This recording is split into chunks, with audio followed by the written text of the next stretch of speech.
Three. And we're back. This is Colombia Calling. I'm Richard McColl here in Bogota. This is episode 478. We're not at 700 yet. 478. My very special guest this week is none other than Dave Proctor of La Leyenda. If I'm not mistaken, he's been on the show 7 or 8 times. We have at least a yearly catch up on what he's doing with La Leyenda. You'll remember it's the premier mountain bike, multi-stage mountain bike race that started here in Colombia, but has had excellent and incredible news over these last couple of years. But Dave, let's just give you the invitation here. Let's just give you the welcome back on Colombia Calling. Thank you, Richard. Thanks for having me on once again. It's as we just catching up there. And I think it's the 7th time I've been on. We're building up to our 6th edition of the race, so it's at least an annual call. Obviously, there's been a pandemic and a few things in the middle, but to be having these annual chats or annual catch-ups, the podcast, it's a great audience that you've got, and we love sort of updating them on how we're getting on, and there's always a bit of news to tell everyone about. So it's great to be on Colombia Calling again and telling the world about La Leyenda. Well, what I'm particularly proud of is that I think even in the first edition of the La Leyenda, a mountain biker somewhere else in the world listened to the podcast and signed up. Is that not right? That is correct. That was Tony Van Marken, who was actually an Everest summiter, and this our first ever edition of the race when we had 2016 55 racers came from 13 countries. We've now got 500 racers. And one of them in the inaugural edition in 2016 was Tony Van Marken, who from Canada, and we obviously new race, saw our website, who are these guys, did a bit of research and found out about our podcast that we did, I think in probably 2015. I think so, yeah. And that was one of the things that convinced him to sign up, and he since came back in 2017. He was and we keep in touch with him regularly. He actually helped me out with my masters that I finished a couple of months ago. So I know he's a very, very valued customer of ours, and we know that the audience that you've got, people listen to it around the world, and that's not that we do this for a sales exercise at all, but it's good that people do listen to it, and they find out about La Leyenda in Colombia, and whether they come and do our race, or they come and stay at your hotel in Mompos, Richard, or they go and visit, I don't know, Cartagena or whatever. It's all part of promoting Colombia and what the country has and what it's got to offer. What's his name again? Tony Van Marken. Tony Van Marken. Okay, I'm going to look him up. I'll send him this episode, definitely. Great customer of ours. A lot of time for him. He's climbed the 7 summits of the world. I think it was in 2017 when he came back, we actually had 3 races that had all been up Everest. He raced with a partner who'd also been up Everest, and we also had Nelson Cardona, who's now coming back for his 5th edition, who I mentioned previously, who's got one leg, who's the only Colombian only Latin America, I believe, with an amputated leg, who's climbed Everest as well. So it's the people you meet through the race are just awe-inspiring, really. Very inspirational characters. That's incredible. That's such good news, and I'm really, it's something to me, that someone's listening, and someone then, we can put people in touch, and this is what I hope out of the podcast, that there's a way of connecting. And episode 476, we had Paula Forero Acosta talking about her new startup in chocolate, Moshi Chocolate, moshifoods.com. You've been on since 2015. There's been this obviously growing relationship between us and La Leyenda and so on. But before we plunge into it, we got to get into some personal context here, Dave. First and foremost, when are you getting married? Oh, well, I thought I'd come in from left field there. Yeah. December this year, we're getting, me and Valentina, who you've met. Obviously, we stayed in a couple of years ago. Yeah, so a lot to organise, getting things together. So are you organising or is she organising? I leave anything to do with colours or design to her. Anything to do with the logistics, I sort of have a bit of a say. But no, she's got a very, very good taste in what we want, and we sort of don't want this, we do want that, and we don't want anything overtly ostentatious or anything like that. We just want a nice occasion, friends and family. So we're getting things together for that. And fantastic. I'll be in touch with you about it as well soon. But thank you, fantastic. I mean, the lovely Valentina, and I know she'll be organizing it, and the emotions are running high. The most stressful thing that you can do, up until having children, but the most stressful thing, wedding organizations, because suddenly the smallest thing becomes the greatest catastrophe. Say it's a napkin, something like that. So a lot of people coming over from Manchester. Quite a few people, quite a few of my friends and family coming over from the UK. Yeah, it's obviously we know it's a long way to come, but it's it's a nice time of the year. We think sort of to get out of the UK in terms of it's cold, dark winter and stuff over there in December, and nice time of the year to get married in Colombia. It's actually the things you find out. December is peak marriage season here, so it's quite difficult to get a venue, but we got it all sorted. Things coming together. We've got a very good wedding planner who's been very efficient so far. So that was actually tricky to find. Just anecdote here. It's we wrote to various people, and the amount of people that just didn't even respond to us when you say, I sort of look at it from a sort of business transaction side of things. Like, you're offering to pay people money to do, a service, to offer you a service, and the amount of people that just didn't even respond or didn't even get back to us. It was staggering, really, but in the end we found a really nice guy who's been very, very helpful so far, and everything's coming together. So a couple more months, 5 more months to get things, 5 more months till the day, and a couple more months to pull things together, and then that'll be our big day in December in Cali. So excellent. And Cali's always great to visit anyway, so all your friends from Manchester quite an extreme change, Manchester to Cali. And obviously not a direct flight either. So, but you always appreciate those people who come over. I had a friend for my wedding back in, way back in the day, 2011, I want to say. No, it was more than that. I'm going to get in trouble. But anyway, he came all the way from Thailand. Wow. 36 hours. And he didn't want to go via the US because he figured, coming from Thailand, going via the US, going to get me in trouble going to Colombia. So he did the all the way other way around. Bangkok, Los Angeles, Bogota. No, not Los Angeles. Bangkok, Paris, Bogota, Cartagena. That was something. That was, shows a good friendship there. But anyway, I digress. Second note. I hope the suitcase made it, Richard. Yes, it did. Second note. Where's my t-shirt? Where's Emily's t-shirt? Was it 7 times on the Colombia Calling podcast and no t-shirt to show from it? Well, I'll sort that out, Richard. Don't have this. I'll work it out. We've got a good merchandise range this year as well. Right. So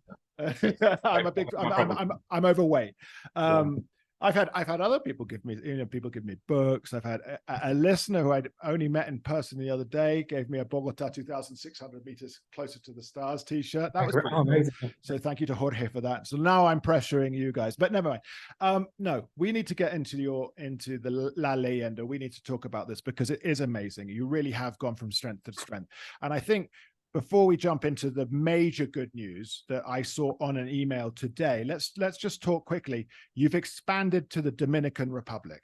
So a Colombian company, a Colombian outfit, La Leyenda, has now, mountain biking has now set up this race in the Dominican Republic. Tell us about that one. Yeah, correct, Richard. So just over 2 months ago, we were in Punta Cana, Dominican Republic. So that was an event that we launched towards the end of last year.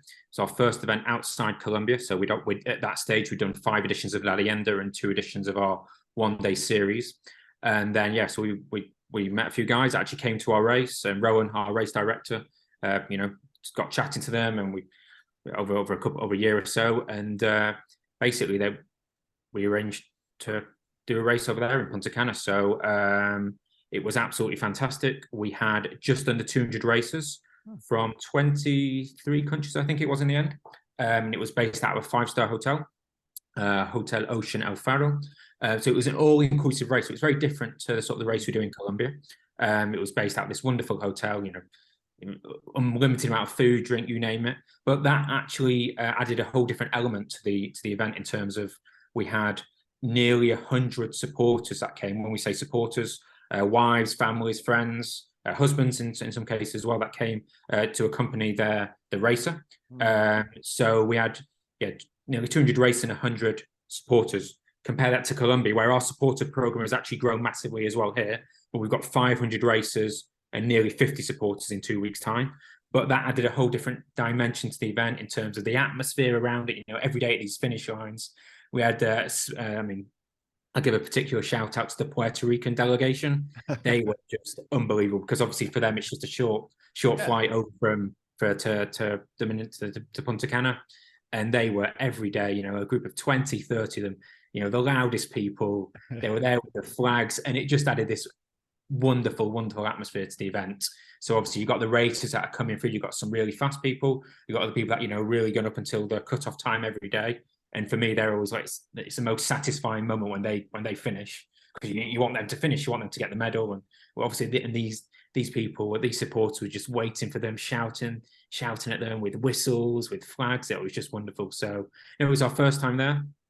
We've already launched the 2024 edition. We're nearly about 50% sold out as well. So it's a multi-stage race, 5 stages in Punta Cana. So very, very accessible, lots of international flights. You know, based out of a wonderful, wonderful hotel, you know, fun for all the family effectively. There's, you know, how we sort of designed it was you had the race during the day or the race in the morning for the people that were racing. And then also you got the pool, you've got all the activities at the hotel. So, you know, if people want to see the race, they can do it. Or if they want to stay in the hotel with their kids, they can do that and then see, you know, meet up with their families in the afternoon. So it worked really, really well. Wonderful atmosphere, and obviously giving us a different dimension as a company. There are obviously challenges in working in another country for the first time, but Jordi and Herman, our partners in Dominican Republic, were fantastic, and they've really, you know, we've got the foundations for another very, very successful event moving forward. You know, we hope to have basically, you know, doubling amount of riders and supporters for next year. So it's going very well, and people can sign up right now on the website for La Leyenda del Caribe. What time? What month is it in? That's in May. That's the May, next year's dates are the 6th to the 10th of May, 2024. So that's La Leyenda del Caribe in Punta Cana. People can sign up right now on the website. We've got, you know, packages, all-inclusive packages, obviously for racers, but also for supporters as well. And people can pay payment plans, so it's all very flexible. But it's, I mean, we had a lot of Colombian riders that came over, but also because Punta Cana is more of an international destination, I suppose. You know, that, you know, a lot of, especially for people from North America. You know, it was, you know, just the exposure that the race got in the hotel. Something I picked up on, there were loads of Brits. I think there was a TUI flight that came in twice a week. So we had like loads of people from Manchester and Liverpool, where, you know, where I'm from, and they're like, so this is a race. You're from Manchester. This is a mountain bike race, yeah. But you do this race in Colombia. They just sort of couldn't put it together. So it was, no, it was amazing to speak to these people. Just great exposure for, you know, for the whole brand really, and you know, an excellent addition to what we do. You know, as in addition to Colombia and our events here, you know, another event overseas, and you know, we know in future we'd definitely be interested in investigating other locations as well. Obviously, it takes time. You have to build trust and contacts, and you know, we don't want to do anything by half. So if you're going to do these things, you have to do it properly and with the right, you know, all the logistics that would become sort of recognized for. You have to do the same thing over there. So, but no, absolutely fantastic event, great for the company, and yeah, bigger and better next year, as we always say. What I love about this is it's really different. I mean, it's really different from the Colombia offering, and you know, because it really does, it tethers into a holiday, as you say, family and friends coming down. I could see, but how does it differ in terms of the multi-stage section? I mean, what is, I don't even know. I don't know the Dominican Republic at all. I have plans. I mean, I know it's not far. One day I'll take my family, my kids out for a beach holiday and so on. But what's the geography like there? I mean, because, you know, when you do your La Leyenda here in Colombia, there are mountains, volcanoes, you know, you're going through everything. Dominican Republic must be different geographically. Yeah, very different, but also as well, I mean, it's something that really surprised me is, you know, I had this image before I went of it just going to be really flat.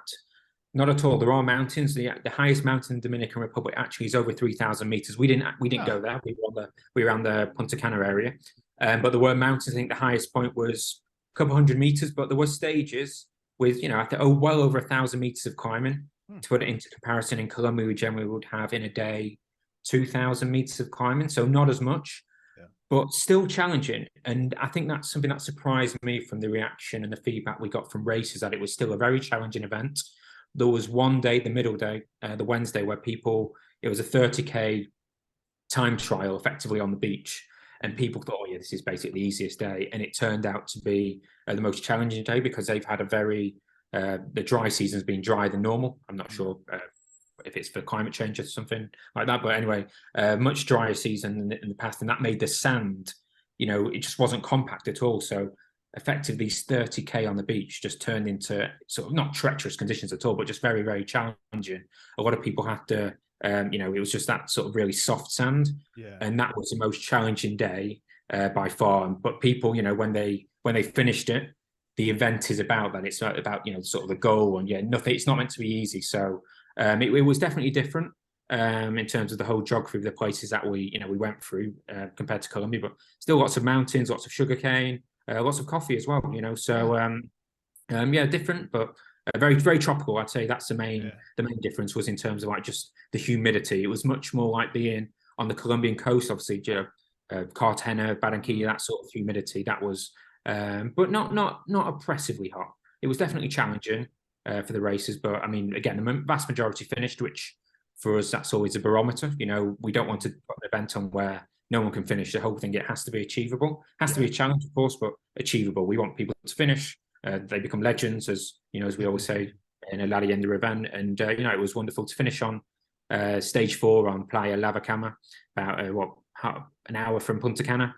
Oh, idyllic. It really was an idyllic finish. Crystal blue Caribbean Sea, white sandy beaches.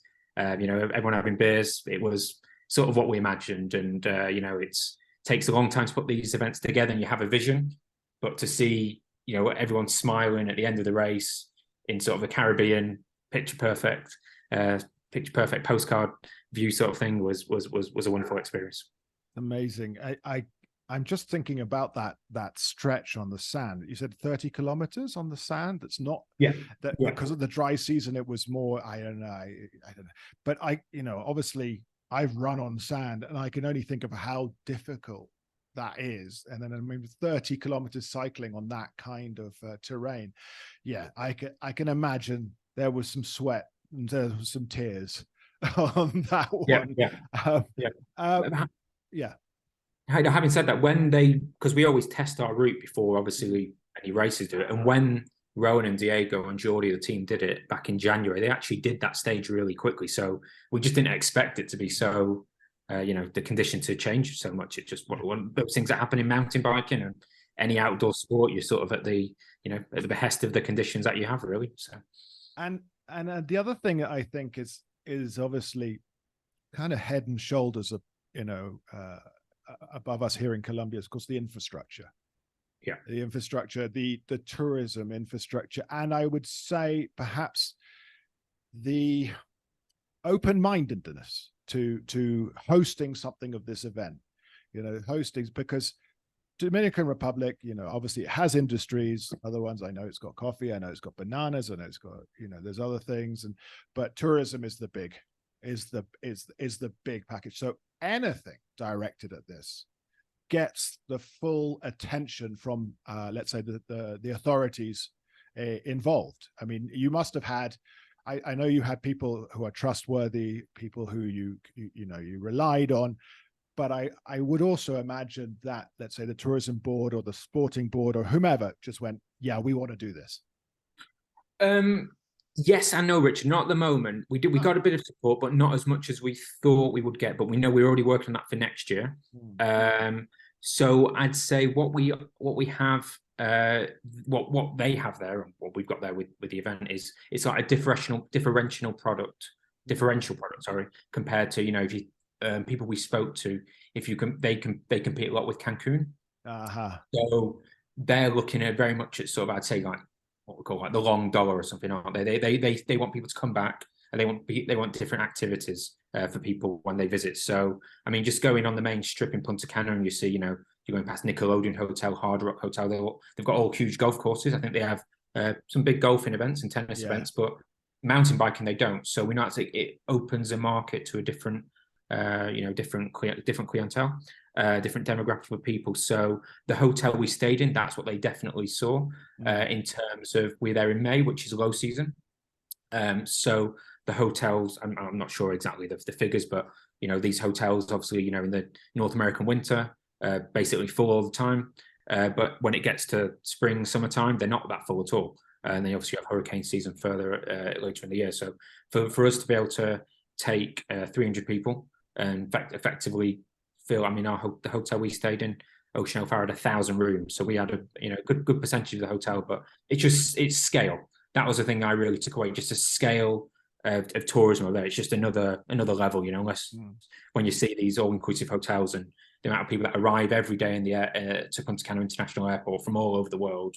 And they come, they stay at these hotels. Some people never even leave the hotel. Yeah. So that was different for us to sort of be in one of these hotels and sort of get people to see the area and see the local scenery and that, which I don't think happens as much with the sort of standard tourists that would visit Punta Cana.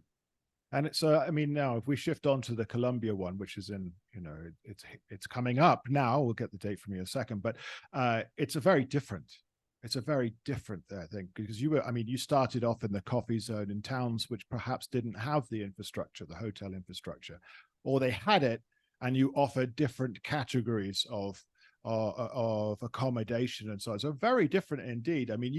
For the Dominican, you kind of go, all right, you're here, this is the hotel, it's all inclusive, you've got the food, you've got the accommodation, your families are here, they've got the pool, the tennis courts. But as you said, the Colombia one, only sort of 50 fans coming along with the cyclists themselves, and then a completely different environment for them. And I think, but we have to obviously applaud what you've done, because you've really opened up a lot of these different towns to a different sport, it's not just road cycling, it's just mountain biking. So let's get into it. What's the date, or when does this start, this next Leyenda? Okay, so La Leyenda 2023 starts on Monday, the 24th of July, so just under 2 weeks' time from we're speaking now, and it's 5 days, 5 stages now, until Friday, the 28th of July. So this year we're based in the department of Caldas, so we're back where we were for the last time with a full stage race since 2019. It's great to be back. Wonderful department. Fantastic scenery. We start and finish in the city of Manizales, and then we sort of the route is a 285-kilometer route over 5 days. Goes all sort of around the southwestern side of the department up to the north of Manizales. The personal highlight for me on the route is Neira, the wonderful little coffee town about half an hour from Manizales, where we know we're going to have probably that day on the final climb 3,000-4,000 fans on that fight. It is wow. I call it the best kilometer in world mountain biking. No other race. What we do compared what La Leyenda does to other events around the world. Most events, take place outside of cities, in fields where there aren't that many people. The best thing that we've got in Colombia is the towns. The passion for cycling.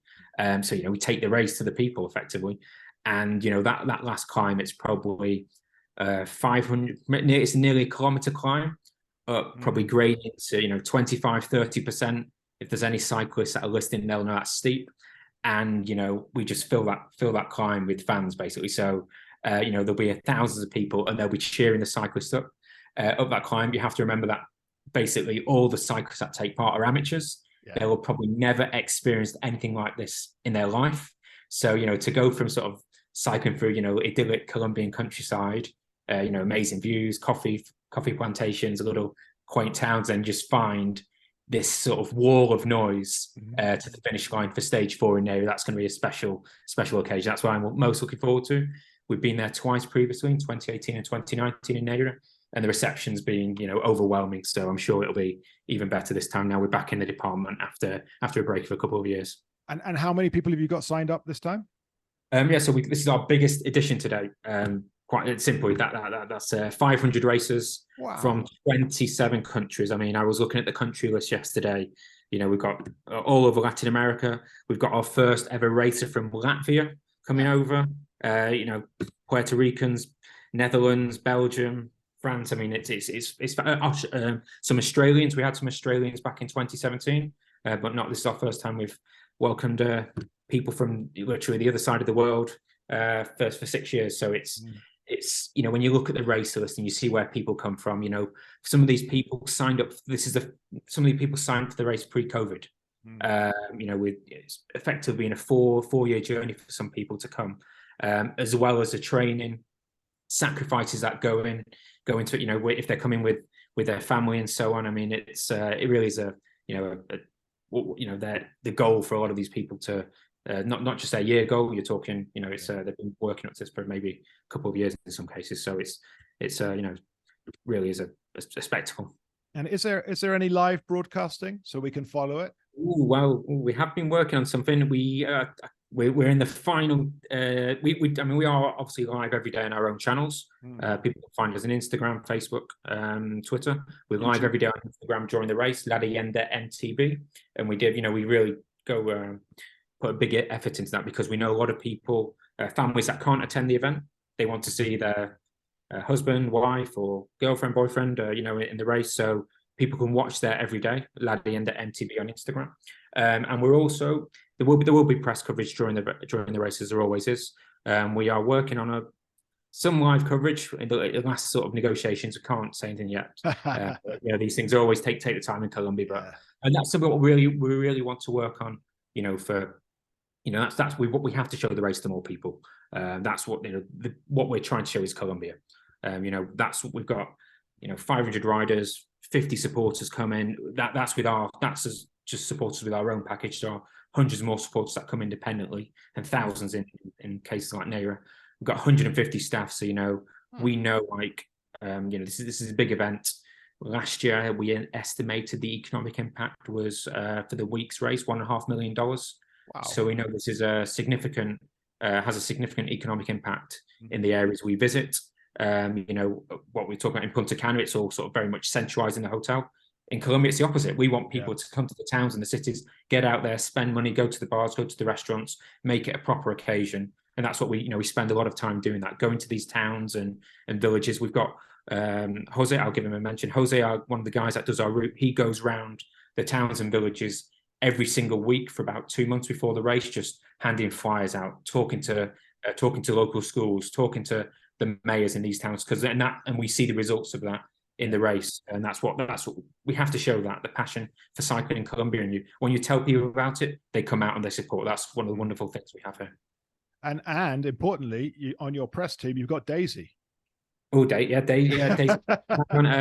Is hanging our head of press. I mean, she is a wonderful journalist. I mean, just hearing her stories back in the, what she did back in the day, reporting on all sorts of things. When you say, "Oh, who was the most interesting person you interviewed?" she says, "The Pope or Fidel Castro." Right?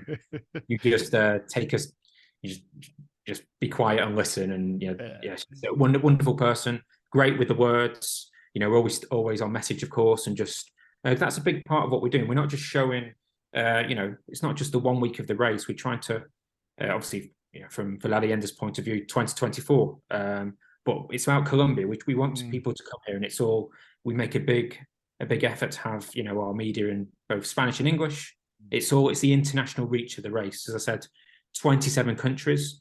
Every year, there's different countries represented. So it's this podcast. This is a big part of it. Trying to get out to as many people as possible. And show the wonderful scenery that you take it for granted. You're in a department like Caldas. You've got a volcano on one side, you've got a tropical, or not a forest, but you've got the Cauca River on the other side. You've got the wonderful towns, all the coffee plantations. It really is an amazing place to work, and it's our office, so it's a privilege to say that.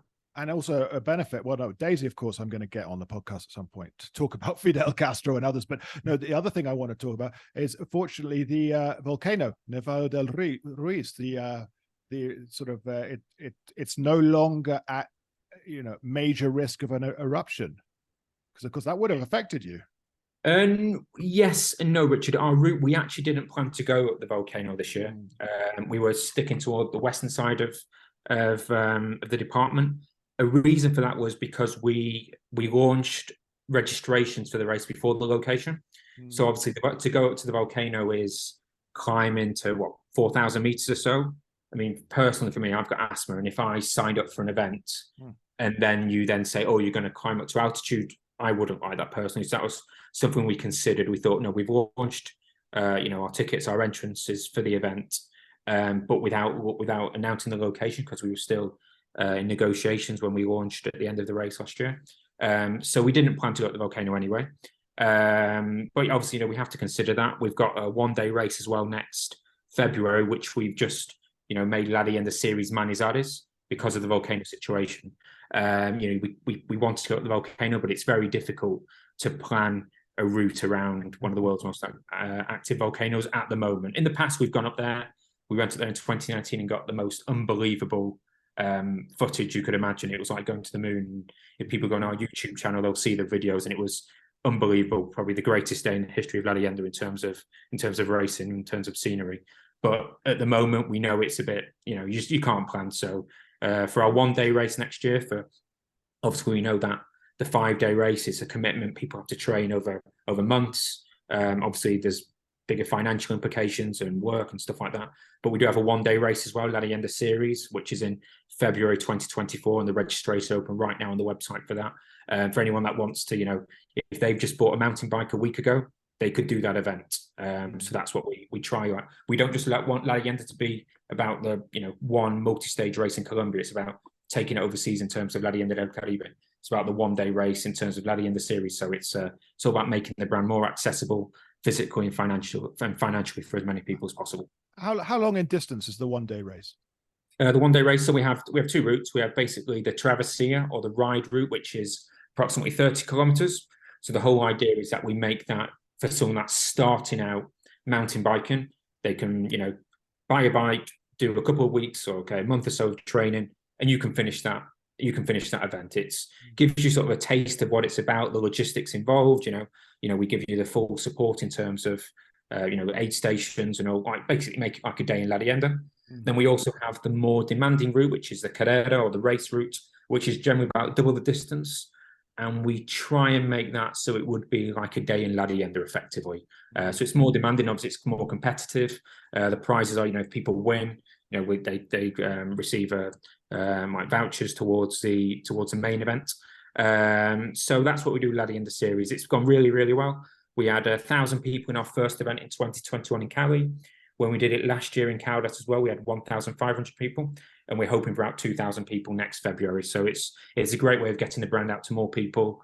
Still, a lot of work goes into it. Even though it's only one day, it's a lot of work that goes into it from our team. Yeah. But it's a great event, and the most satisfying thing for us, I'd say, as a team, or for me personally, is when we see people that start off in the one-day event and they're like, "Oh, this is cool." So we've had people that have started off with the ride event. The next time they've done the race in the next one-day event, and then a year later they've signed up for the multi-stage race. So you can sort of see them graduating through the various events of the company. It's obviously great for us, from a business. Obviously, we're keeping our customers. They like what we do, but to see them personally when they finish and go, "Oh yeah, this is cool. I want to do the main event next year. I want to do the 5-day event." So that's really, really satisfying for us as a La Leyenda as a brand. Okay, well, here we go. I may try and do the February one-dayer, the 30 kilometers. I'm overweight. You're very much welcome. I've got bad knees, but it's something that interests me. And I do on this, I know it's not a lot, and I know it's on a road, but here in Bogota, I try and do, between 30 and 40 kilometers each Sunday. So, I mean, there's something there. There's something. I used to be very athletic, but, things have gotten away and everything else. I'm going to try for February now, but it means I need to buy a bike too. I've got a road bike, but I will need a motorbike, but I'm not against it. And that's now something. So watch this space, everyone. I had one more question. I got an email from La Leyenda this morning, and it's saying something about a company called Lake Cycling from the Netherlands. This is huge news. Tell us. Yes, Richard, it is huge news. So this is Lake Cycling, based out of Holland, based out of Eindhoven. So they are our brand new title sponsor. So this is the first time in the history of La Leyenda since 2016 where we've got an international title sponsor. Lake Cycling, they make some of the finest cycling shoes around. They're very, very specific on the fit of their shoes. So obviously we're a mountain bike cycling event, and they see us as just being the ideal fit to expand their reach in Latin America, which is great for us. It's great for us as a race to have the confidence of a company that they believe in us. So Bob and Christian, the owners in the Netherlands, they've basically said, yeah, we really believe in you and we want to back you. So they're our new title sponsor. Brian, race founder, visited them in April and sort of had a chat with them. They've supported us. They supported us last year when we made some bespoke shoes. They supported us in Punta Cana as well. They got some shoes over at the last minute for the races and also for our staff. So we were very grateful for that support. And now, yeah, they want to expand on that support, and we're working on some very, very exciting things with Lake. And it's just fantastic to have people believe in us, because we know Colombia, we've got all the potential here. There's challenges, as we know, to doing business in Colombia. But when you have people that from the outside, they think, these are good guys, they're trustworthy, they stick to their word. So we're very, very grateful to Lake's support, and they're our brand new title sponsor, which was announced this morning as we're speaking. So this is now Lake Leyenda. How do you put it? So they've acquired naming rights. So it's Lake La Leyenda del Dorado moving forward. So their name goes in front of La Leyenda. That's how important it is for us and important it is for them. So Lake Cycling, their shoes are available around the world. Really, really are, the finest shoes. I've got 2 pairs personally, and they're just great shoes. Great shoes made by a really good company that believe in us and believe in Colombia. So it's a great endorsement for everything we've done, not just over the last year or so, but since 2016. This is what we've been building towards. You're always working on the contacts and speaking to people, and some things work out, some things don't. But to get it over the line, I know we're very, very proud as a company, and it's a big moment in the history of the race. Well, I apologize if you're a Manchester United fan, but this for me is like, and I'm not a City fan, but it's like the Emirates for the City Stadium, isn't it? It definitely is, Richard. Yeah. Naming rights. Yeah, yes. naming rights. Are you a United fan? I'm a Manchester United fan, so that's a bit of a sore topic at the moment. Yeah. So I apologize for bringing that up, but it's the equivalent for you of being, that's amazing. So listen, I mean, there's so much going on. You might be the busiest man in Colombia right now with all these different things going on. And addition to that, a wedding in December. So this has been a fantastic episode, really celebrating the success story since 2016 to the current date, obviously with, a hiatus during COVID. What was that? COVID, yeah. So there was a pandemic back there, but that's it. I mean, this is a success story, and to all your team, as you say, you've got 150 staff working for you in the next couple of weeks. 24th of July, it kicks off. 24th to 28th, I will, of course, put up all the links on our social media so that people might be able to check it out.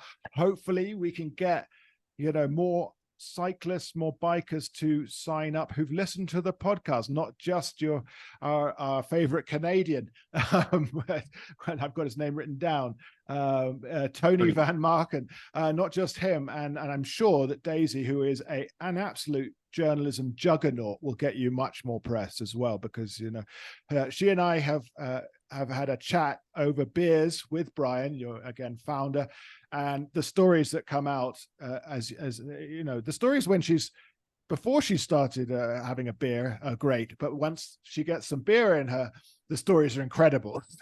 It goes on. So Dave, thank you so much. Remind us of the website. So the website is la-leyenda.com. People can follow us on all the social media channels as well. Instagram is the most active. La Leyenda MTB on Facebook, LinkedIn, Twitter as well, and TikTok as well now. So we've got any races that are interested in our 2024 edition. Registrations open on the 31st of July, so the Monday after the race at 9 a.m. on the website. The big difference now is we used to be a pair race, but we're now a single rider race, so there's no need for a partner to sign up. So places are limited. We actually had a pre-launch amongst our current racers, and that went very, very well a few weeks ago. So people can sign up in a couple of weeks' time for the 2024 edition, which will be in Caldas as well.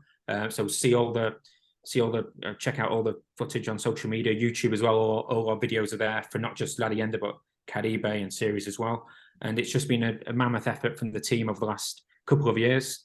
I mean, from everyone. So it's a huge moment for us to be building up for this race. So, I mean, Brian, Rowan, Diego, Andrea, Patricia, Isabella, Juan, and Laura, it's a big team now. There's 7 of us full time that get this going each year. And yeah, we're ready to go. And 10 days time, we'll be in Manizales, ready to welcome 500 racers from 27 countries for the legendary America's MTB race. Amazing. Listen, congratulations to you and all the team, Brian, and all those you've mentioned, and of course all of the unmentioned and the racers. It's an incredible story. I love good news stories, and I love being able to share them here on the podcast, and that's what it's all about. So let me just say thank you to Dave Proctor of La Leyenda, or Lake La Leyenda. It has been, as always, a real pleasure having you back on the show for this, the 7th or 8th. I'll go through it and find out. The 7th or 8th time you've been on it. And, to think that we had you on in 2015, sort of talking through it and telling us about you cycling across America back in the day. And now look at you. You were a teacher. You're full-time now. La Leyenda. You're no longer a teacher. I feel like I've watched you grow up. You'll make me cry, Richard, soon. Yeah, no, it's you got to reflect on the journey, and it's so it's celebrate it anyway. So thank you again, Dave. This has been episode 478. Thank you for everyone tuning in, and please check out their website and sign up if you are so inclined. If you want to support us, please, that's on patreon.com/Colombia Calling. Dave, you're a supporter. Brian's a supporter. Thank you both for that. And indeed, of course, anybody else out there, it's always very much appreciated. So that's us signing off for this week. We'll be back next week. I've got some people lined up, and we're hoping to do some more about the peace processes and, of course, travel in Colombia in coming months. So that's me signing off. Now listen to some messages from our sponsors, and goodbye.